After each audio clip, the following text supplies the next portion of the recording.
Hello everyone, welcome back to the channel. I'm Chris. What are you doing? Sorry. I'm covering something a little different right now. I'm doing the horror behind a webcam part 1, Seriously Strange, episode 115. This is from Gavagan. I did a video of his earlier. I'm kind of banking some episodes today. And came across this one. It's a two-parter, so I'm going to do the second one immediately after this, and I'll release them both on the same day. Yeah, I'll just release them both on the same day. That way, if you haven't seen them, you can, or you could just go here and watch them. The links are, I never say this, but the links to the original video is always in the description, as well as the link to my Twitter, and I put a little comment in there for you to enjoy. I just want to say thanks to all the people, the YouTubers who got together yesterday and recreated the Abraham Lincoln assassination using real bullets. It was, we reenacted it 63 times before we decided that we should stop. We lost 63 good YouTubers. Anywho, so we're going to go ahead and move on. If you like the video, then give it a thumbs up, subscribe to the channel, or YouTube will fine you $100 daily. And, I mean, it's a lot of money. Also, forgot what I was going to say.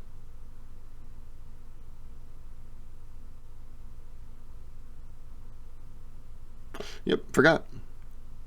It was something about like, subscribe.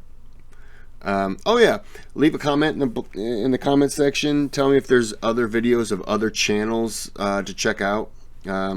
Anything that's funny or mysterious, you know, whatever. I'm open to anything.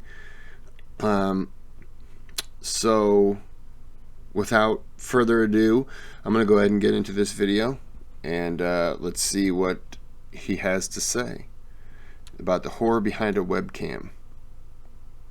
By the way, I'm not using my computer webcam. This is a webcam separate that I use for recording, and it's got a little flap on it. Every single time I'm done recording, there's a light on there. It's a green light telling me I'm live. It goes with my my microphone. You can't really tell. It's a green light for my microphone, and when it's off, it goes red. Just lets me know. But I can see the light, and that's my cue. Whenever the light turns green, I'll start talking. If I'm done filming, I stand up, I flip that lid down regardless, and I turn the light off that's right behind it, that's shining down on me. It's oh, that's why the light is so funky. I'm sorry. There we go. That's a little better. It was the light was really weird. It's this flexible light that I use for reading, and I just really like it because the little, I call them the O-ring lights. I don't know, whatever they are. People always use them, and they'll always be talking, and you can always see a circle of light in their eyes, and it just is very distracting to me. So I hate it. So that's why I don't use it. So this is just, it sits up. I got it originally. Why do you don't care? I'm going to tell you anyways, because I'm in the middle of it. I bought it originally, and I set it next to my chair, and that's my reading light, because I would read at night, and my light would be across the room, and so I'd be reading, and it would be dark, especially at night. And so I had this light over. It would be dark in my room, and I wanted to read, and I'm not going to hold a flashlight or you know, a candle, because it's not the 1700s, and I'm not going to read by a fire because I don't have one, and I'm not going to make a fire in the house because, you know, I don't have a chimney. So I started getting one of those caving camp lights, and I'd stick it on my head and read, and I would fall asleep and wake up, and it would just have that square imprint on my head. I thought, I gotta be better than this. And yeah, it's kind of funny. Earlier I was having a discussion with a subscriber about caving, and I'm not a caver, but here I am, you know, I'm putting on that caving light on my head so I can read a book in a chair, and I look quite like an asshole. Yep. I'm just gonna stop right now. So anyways, I bought that light, stuck it next to the thing, and it's the flexible arm, so it's really nice. It's got a bunch of different light settings, but that one's more just LED. Then there's these orange like LED lights, and I hate those, especially when it's on a page. You don't care about any of this, but I'm going to keep telling you, I don't like it when it lights up on a page. It gives this orange tint. I'm done talking. You don't care. Like and subscribe to the video, otherwise I won't play it. So let's get into it. I'm playing it anyways. I'm still chilly from an earlier video. The early 2000s were an exciting time to be online. It felt like a golden age of information gathering, as well as self-expression. The teens who felt alone could connect and talk via instant messenger or post on forums. Fans of bands could collectively share their appreciation of their favorite musician. It was a time when connecting with others had reached an entirely new and unfamiliar level, almost as if it were an invigorating new adventure. The internet allowed you to be whomever you wanted. You could choose to be the idealized version of yourself, or even roleplay as your favorite character from a sci-fi novel. These endless opportunities are what made this time so fresh feeling, so thrilling. This, however, I was the ultimate warrior on AOL for like 3 days. Also meant that the dangers to society, the predators, the harassers, and the overall malevolent too had a new place to convene.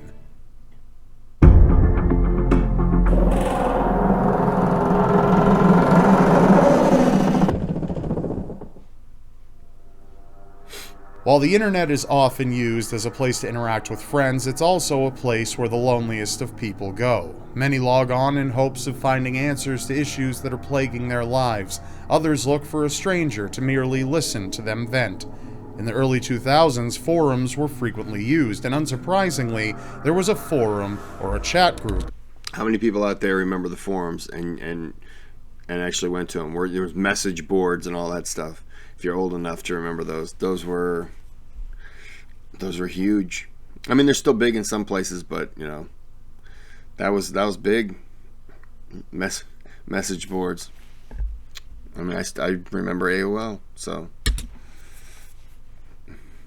for the most popular topics to the most esoteric niches, this is where Mark Drybrow from Coventry, England, enters the picture.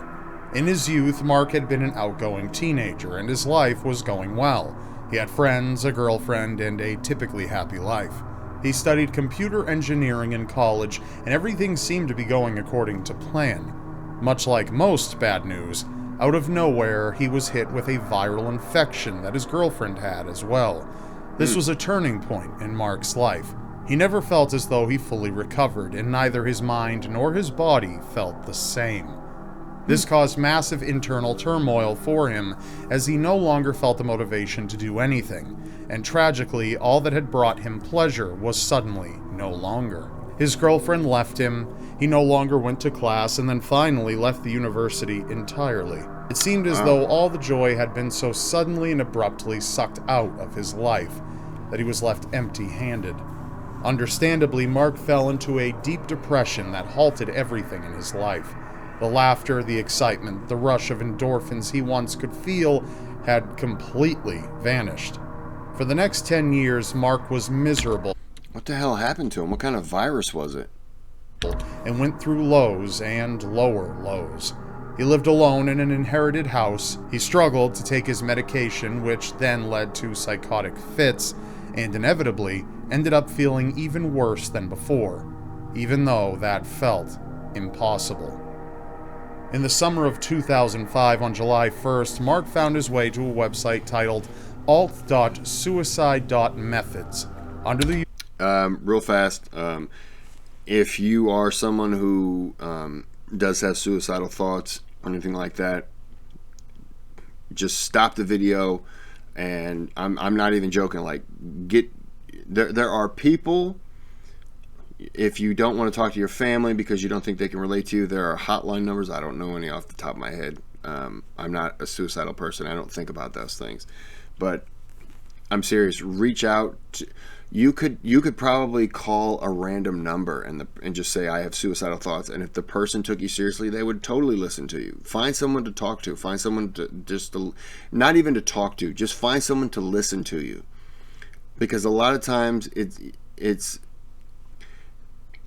you want to tell someone something, and you want to get things off of your chest that are bothering you. And a lot of times people try to relate to you by telling you about their situations, and so they cut you off, and that's not what you want. You want them to just shut up and listen to you.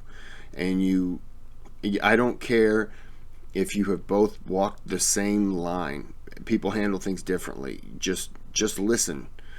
And if you're somebody who knows that you know someone who has that thought or whatever, be very considerate to things that they're going through, because they might handle things differently. Mentally, something that should be very happy, it just isn't that joyful to them on the inside. They may smile on the outside, but something that is a nothing situation, they might really take that as something that really hurts them. It gets to them.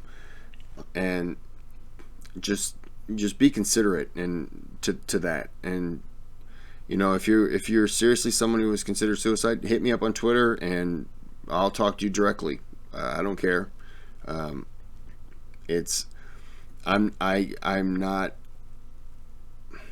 I hate suicide unless if you're suffering some kind of terrible cancer and it's the choices, you're going to die anyways, or killing yourself, that is different. But if you're just someone who you just want to end it, there are so many family and friends, people who are going to handle your suicide. You're ending it, but to these people now, for the rest of their life, they have to go through this. What if I didn't know? What could I have done? What if they told me? What were the signs that I missed? People's perceptions to picking up things that maybe you're laying out aren't going to be as good. So if you have these thoughts, really, you have to almost walk up to somebody and say, I have suicidal thoughts. You should never have an issue with communicating with people again. And I'm not saying that person should go around and tell everyone. If somebody confides that to you, do everything you can to talk to them, work with them, and get them to seek help. But if they've come to you quietly, then with all due respect, shut the fuck up when you're talking about it to other people. I know as much as you want to make other people aware, it's not your business to spread that around. Make sure that person is getting the proper help and do everything you can to help and be there for them. But if they've chose to tell you and not their close relatives, it's not your decision to tell their relatives for them. Just be there for them, listen to them, do whatever you can, convince them to go to their family. You don't take it upon yourself. This is a rant, I apologize, but this is something that is one of those things that needs to be when it's mentioned like this. Don't go to these boards. Well, if the boards are helpful, but if the boards are methods, no.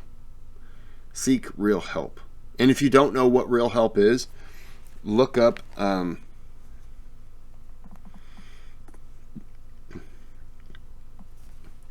Suicide Prevention Hotline. Help is available. Speak with someone today. National Suicide Prevention Lifeline. Hours available 24 hours a day. Languages, English and Spanish.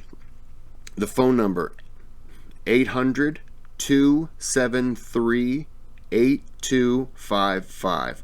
If you look that up online, it's going to be blurry. But there's a thing that says chat or official website. So if you know someone, it is right underneath it. The link is Lifeline. suicidepreventionlifeline.org. Help someone else, talk to someone now, Lifeline chat, help yourself, get involved. Do it. Like, if someone comes to you and says that, like they have suicidal tendencies, the only person you should probably tell, you should talk to that person, do everything you can to talk to that person, convince them to call this number, and be there with them when they make that call. But you can make that call on your own to them and say, look, I have a friend who confided this with me. How can I convince them to seek the proper health and stuff like that? Because that's more of a confidential thing, and they're not going to go, hey, Ralph just called. Hey, Paul from down the street. Yeah. Oh yeah, the guy's got like, they're not going to do that. So it's confidential. You make sure it stays confidential, but you try to convince that person to seek the right help, and just be there for them, and know that this, if they're reaching out to you, it's something that is truly devastating to them. And sometimes it doesn't take much. If somebody has those type of thoughts and they lose a relative or a family, friend, whatever, I apologize. I'm going to end this rant here. I apologize. But, what I said. Username Spooky, Mark posted, does anyone have details of hanging methods where there isn't access to anything high up to tie the rope to? I've read that people have taken their own lives in jail. Anybody know of inventive methods, the ones you don't get to read in the paper? A user named Lee Dow responded, telling Mark to check his email. Lee Dow's email gave a specific description of how to carry out suicide by hanging. The email described just what Mark was looking for. Lee said, quote, "It is very effective. I have trialed it 5 times now with very good results, so I am using it for certain when I go. Unconsciousness occurred in about 10 to 15 seconds. If it does not occur, then you need more neck tension and try again. Unconsciousness is in 10 to 15 seconds or so, brain death in 4 minutes after unconsciousness, and death in 10 minutes. Hope this helps." You've trialed it 5 times now with very good results? Who have you trialed it on? Helps. Good luck. This detail of the description begs the question, who is Lee Dow? Why do they seem so knowledgeable on the topic, and why would they bother answering a stranger on the internet? Lee Dow claimed to be a young nurse in her 20s who was struggling with depression as well, hence why she was on the same website as Mark. She allegedly wanted to kill herself too, due to a long period of depression she just couldn't see getting better. Though Lee Dow's message was informative, Mark had not yet decided on the exact method he wished to carry out his suicide with. In fact, days later on July 8th... Why would a nurse encourage you to commit suicide? Nurses, doctors, they don't want to do harm. So why would they encourage you? That doesn't make any sense to me. I understand if, nurses and doctors sure have suicidal tendencies or thoughts. They're not all perfect. No one is. But why would they encourage someone? Never mind. 18th, Mark posted again, asking about drug overdose and whether that was a successful way to end his life. I'm getting angry. Once more, ready to pass on information, Lee Dow responded to him by saying that, as a veteran nurse, overdose was often too unpredictable, and a more surefire way was by hanging. It's important to note that in this message, Lee Dow asserted her position of power and knowledge in referring to herself as a veteran nurse, further supporting the hanging method. Though Lee Dow's already suspicious behavior kept peeking through in her responses to Mark, one message would shift the tone of this online interaction entirely. Lee Dow confided in Mark and told him that she had seen a friend commit suicide via webcam. She described it as very peaceful and that she was pretty pleased she could make this guy's last moments special. Bullshit. No nurse is going to watch you commit suicide on a webcam. No. I'm getting mad right now. And my sister's a doctor. Doctor and nurse. Yeah, no. Not happening. It's not... How hanging, you're not getting, like when they used to hang the people, criminals. They drop them and they snap their neck, and it's pretty much death is instantaneous. But if you just hang yourself, you're not exerting that kind of force, so you're strangling yourself. There is no way that's peaceful, because your body's like fighting it. No. I'm not happy with As Mark Lee was Dow. in a dark headspace and wasn't thinking rationally, but rather with his emotions, as they were effectively plaguing him night and day, he did not pick up on the alarming nature of what Lee Dow had just admitted. No stable and well-intentioned human being could watch a suicide and feel peace and happiness. A stable person would likely be traumatized and beside themselves after seeing death before their own eyes, but not Lee Dow. Lee Dow eventually... That's like somebody saying, yeah, you know what? I go through war zones after, like Ukraine and Russia right now. Like, yeah, I walk through the bombed out areas in war zones and I look at all the dismembered bodies and me and my husband just kiss and we just enjoy it. What are you talking about? No, you wouldn't. You're seeing arms and limbs. No one does that. That's ridiculous. Asked Mark if I'm getting he had angry. a set date for when he planned to kill himself because she wanted to commit suicide as well, but she would, quote, stay here for as long as possible.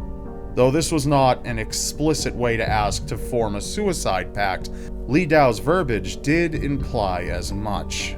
On July 22nd, Lee Dow What are you staying for? Just do it. Just off yourself, Lee Dow. Messaged Mark in order to check in and see how he was doing, hoping he was still alive. Mark responded, I'm still here. I've had a few days where I've been feeling very ill, physically and mentally. I'm not very good at thinking of things to say. It was good of you to write back. Thank you. I get scared when I'm about to do it. I don't want to lie to you.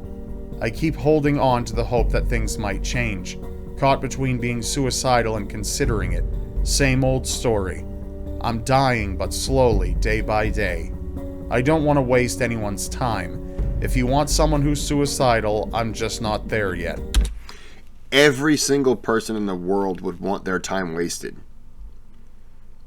Everyone. If you're thinking about being suicidal, and, I don't want to waste anyone's time. The amount of time you've thought about being suicidal, if you focus that time on asking someone else for help, you would be helped.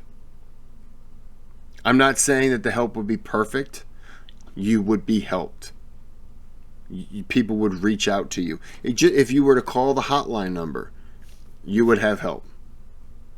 You would instantly form a bond with someone who quite possibly has been in that situation.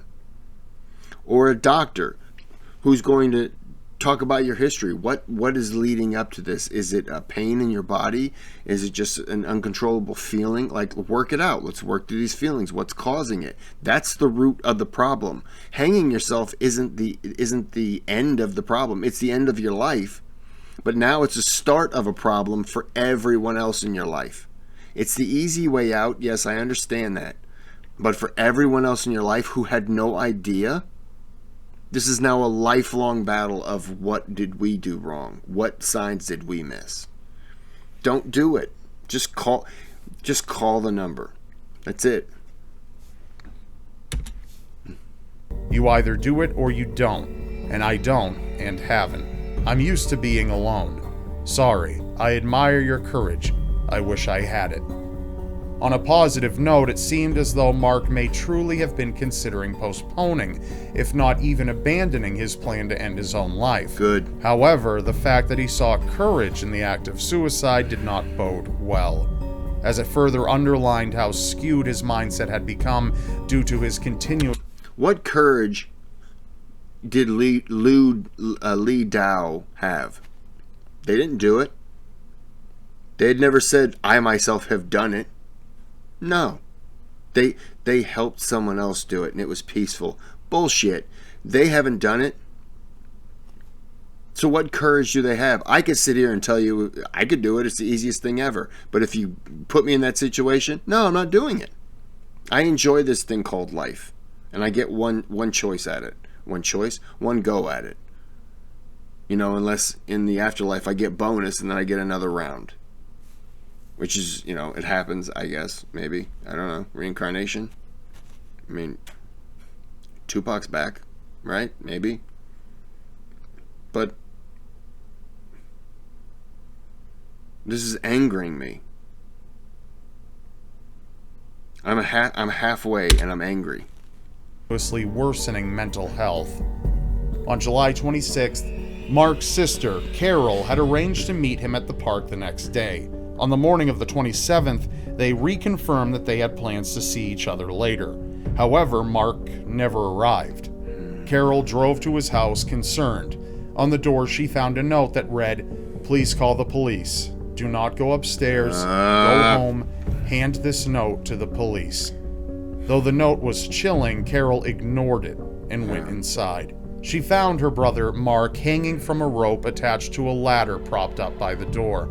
Carol tried her best to hold him up in order to save him, but by the time the paramedics arrived, he was pronounced dead. Carol ended up looking through Mark's computer to see if she could find answers, but all she found was a message from Lee Dow that read, "Are you all right, Mark?"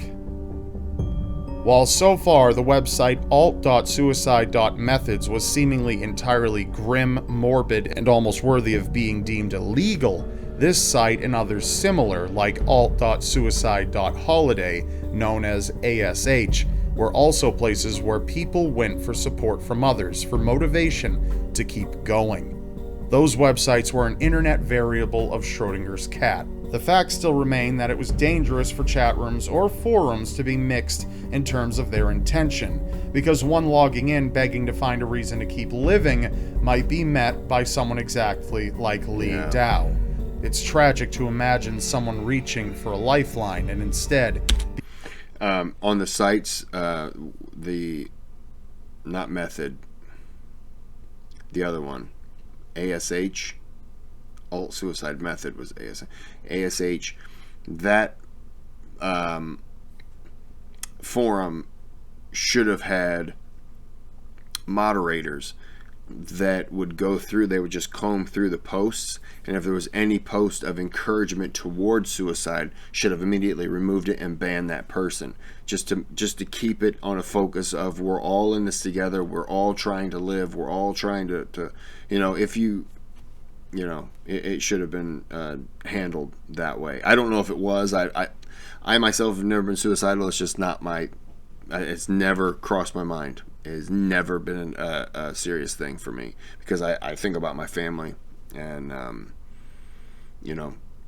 but that site should have had moderators. I'm going to say they did, but maybe they just weren't able to keep up with the flow of posts and all this and that. I don't know. I'm speculating. Being given a razor. In an unexpected turn of events entered Celia Blay, a 65-year-old woman who made whips for carriage horses. She wasn't exactly the type of person to be involved in such communities such as ASH. She somehow stumbled on ASH while doing research about roads in her village and how they should remain open to carriage horses.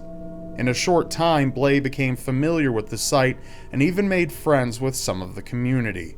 Blay entered into a conversation with a 17-year-old girl who had been sexually abused and was considered suicidal. Through conversation with Blay, who aimed to make the teen change her mind, or at least see some semblance of hope, one day the girl made a shocking admission. The teen told Blay she actually had entered a suicide pact with a nurse she'd met online. She told Blay that the nurse was seemingly very knowledgeable in terms of the ins and outs of ropes, knots, and effectively committing suicide by hanging. As the teen was from Central America, Blay wondered how a suicide pact would work. Would one travel to the other? The teen then clarified that it would be done via webcam. Luckily, Blay's efforts to keep the teen alive succeeded. At this point, Blay... I was thinking at first, good job, Celia Blay. I was thinking at first Celia Blay was going to be Lee Dow. That's why I was kind of like, wow. So, this Lee Dow is just a piece of garbage. Good job, Celia Blay. Good job for you. See, that's what, and I'm going to go back. That's the kind of people that you should encounter. People, I'm not saying, that she's anything special, but people that will find a reason, find that inspiration to make you see that you are more than just, there's only one of you. Even if you have a twin, your twin could be completely different from you mentally. They could be smarter than you or not. You could be two different people, even though you look identical. Personalities could be different. Everyone's different. Everyone has their own thing. Find out what makes you unique. That's the most important thing. Find out what makes you special.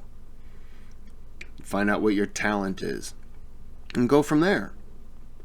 And someone like Celia Blay, props to her, because probably just communicating with somebody, she probably made her realize, do you see that this doesn't make sense? I'm talking a lot in this video, I apologize, but this is something that really, I'm angry. At the same time, I'm Blay was aware she had stumbled into something larger than she initially thought. Yes, she did. But truly, she had no idea of the true magnitude of her discovery. There was something dark lingering within the recesses of these websites, like a spider catching prey in its web. But it was far from over. The spider had only just begun. This concludes part 1. Be sure to subscribe and hit the notification bell so you know. Wow. Again, I'm gonna look up the number again. Suicide Prevention Hotline. They're gonna think I have a problem, by the way. Again, I'm gonna look it up, and I'm gonna play this because he might say something here. 800-273-8255. Help is available. It's Lifeline. SuicidePreventionLifeline.org.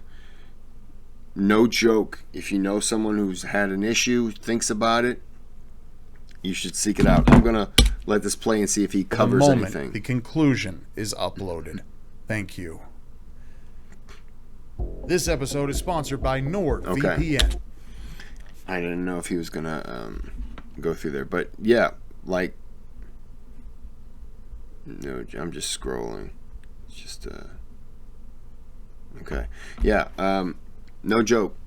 Like, and what I think that what angers me is the people who take advantage. And I think about, anybody remember that case of that girl and that boy, and I think it's they're making a TV show on it, maybe on Hulu or something, or maybe they did.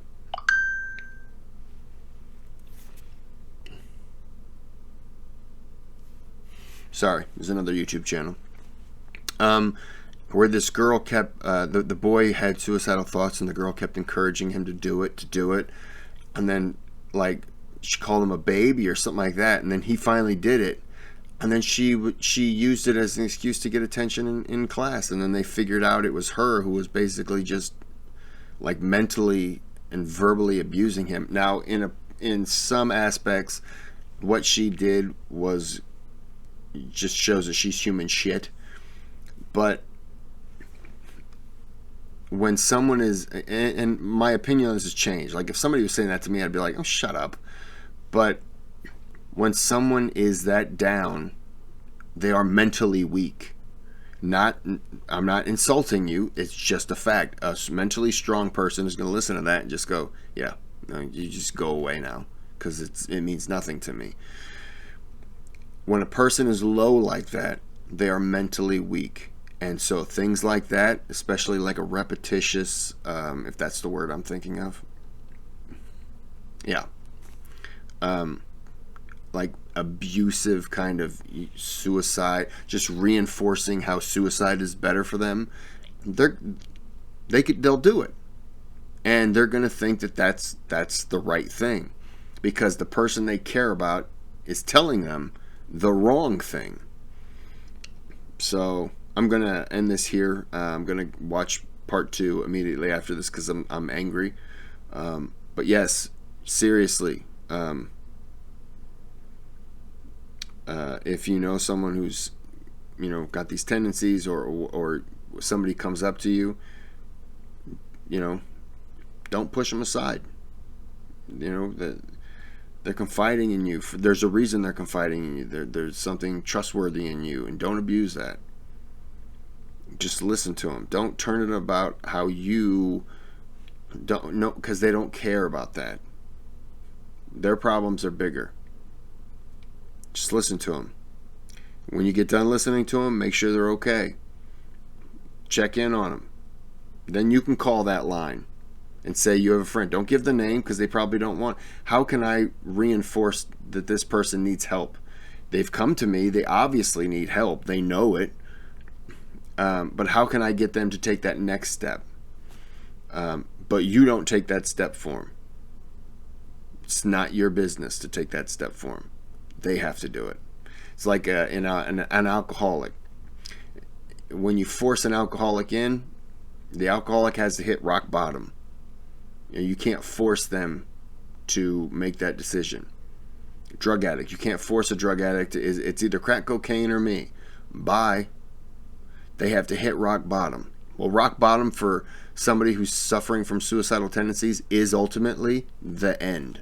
That's their life. You can't allow them to hit rock bottom. If it's a failed suicide attempt, they're going to probably think worse of themselves because they failed. They were weak. And they'll probably want to try it again, because success to them ultimately is that. So, if I don't know anyone who's committed suicide, so I'm not speaking from any kind of experience in the past or anything like that. But yeah, everyone needs help at one point or another. It is what it is. And your willingness to help and to be there for that person is the test, ultimately, of who you are and how you want to be remembered. Somebody comes to you and says they have suicidal tendencies and you don't care, and that person dies. Okay, good for you. But that's just not who I am when I see things like this. I don't like it. I used to hate people who commit suicide. I don't anymore. Because it's like alcoholics, it's drug, it's a mental, it's like a disease in a way. And you just got to get to the root of it all and figure it out. Because there's some of them, a lot of people have different things that they deal with that I'm not going to, you understand. Leave a comment in there. Honestly, if you do have these feelings, hit me with a direct message on Twitter, or you can email me directly, usninc@gmail.com. It'll be between us. I'll even put the email in the description. You can email me directly and just put in the subject, want to chat, or need to chat, or I need help, something like that, something that would stand out, and I'll read it. It'd be between me and you. You don't even have to tell me your name. I'll talk to you and do whatever I can for you to help you out. Because, your family and your friends, if you decided to end it, those are the people that are going to suffer, not you. You're suffering now, but those people are willing to help you. But if you end it, they can't help you. And now you've put them in a worse situation. So it's like that circle, Everyone can help as long as you're here. All right, I'm going to end this here. This is a lot of ranting and raving, and I apologize. But have a good day, good night, and take care.